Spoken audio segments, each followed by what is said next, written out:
दौरान में मनमोहन ने उससे न टेलीफोन का नंबर पूछा न उसका नाम।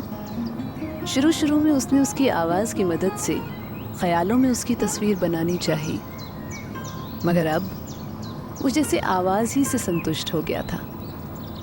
आवाज़ ही शक्ल थी, आवाज़ ही सूरत थी, आवाज़ ही जिस्म था, आवाज़ ही रूह थी। एक दिन उसने पूछा, मोहन तुम मेरा नाम क्यों नहीं पूछते? तुम्हारा नाम तुम्हारी आवाज़ है। जो की बहुत खनकदार है। इसमें कोई शक नहीं। मोहन, तुमने कभी किसी लड़की से मोहब्बत की है? नहीं। क्यों? इस क्यों का जवाब चंद लफ्ज़ों में नहीं दे सकता। मुझे अपनी ज़िंदगी का सारा मलबा उठाना पड़ेगा, और अगर कोई जवाब नहीं मिला तो बड़ी दिक्कत होगी। जाने दीजिए। टेलीफोन का रिश्ता कायम हुए तकरीबन 1 महीना हो गया। बिना मिस किए दिन में 2 मरतबा उसका फ़ोन आता। मनमोहन को अपने दोस्त का ख़त आया कि कर्जे का बंदोबस्त हो गया है, 7-8 रोज़ में वो बम्बई पहुंचने वाला है। मनमोहन ये ख़त पढ़कर उदास हो गया। उसका टेलीफोन आया तो मनमोहन ने उससे कहा, मेरी दफ्तर की बादशाही अब चंद दिनों की मेहमान है। उसने पूछा, क्यों? कर्जे का बंदोबस्त हो गया है, दफ्तर आबाद होने वाला है। तुम्हारे किसी और दोस्त के घर में टेलीफोन नहीं है? कई दोस्त हैं जिनके घर में टेलीफोन है, मगर मैं कभी उनका नंबर नहीं दे सकता। क्यों? मैं नहीं चाहता कि तुम्हारी आवाज़ कोई और सुने। वजह? मुझे बहुत जलन होती है। ये तो बड़ी मुसीबत हुई। क्या किया जाए? आखिरी दिन जब तुम्हारी बादशाहत खत्म होने वाली होगी, मैं तुम्हें अपना नंबर दूंगी। ये ठीक है। मनमोहन की सारी उदासी दूर हो गई।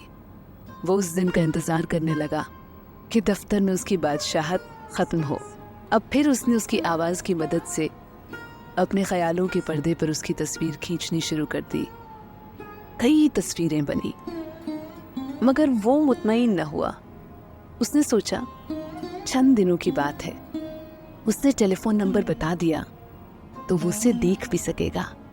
इसका ख्याल आते ही उसका दिलो दिमाग सुन्न हो जाता।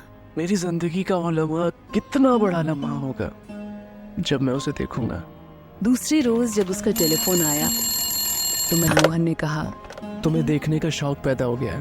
क्यों? तुम्हें याद है, तुम्हें कहा था कि आखिरी दिन जब मेरी आवाज़ शायद खत्म होगी तो तुम मुझे अपना नंबर दोगी। कहा था।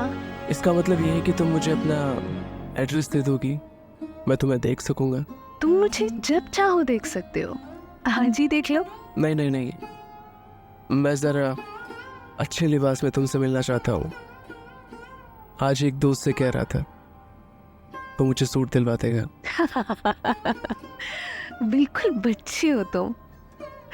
सुनो, जब तुम मुझसे मिलोगे तो मैं तुम्हें एक तोहफा दूंगी।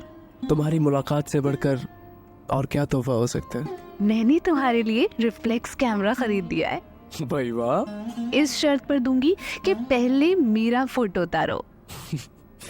इस शर्त का फैसला मुलाकात पर करूंगा। अच्छा सुनो, मैं कल और परसों तुम्हें टेलीफोन नहीं कर सकूंगी। क्यों? मैं अपने अजीजों के साथ कहीं बाहर जा रही हूँ। सिर्फ 2 दिन गैर हाजिर रहूंगी, मुझे माफ कर देना। ये सुनने के बाद मनमोहन सारा दिन दफ्तर ही में रहा। दूसरे दिन सुबह उठा तो उसने बुखार महसूस किया। सोचा कि इसकी वजह ये है कि उसका टेलीफोन नहीं आएगा, लेकिन दोपहर तक बुखार और बढ़ गया।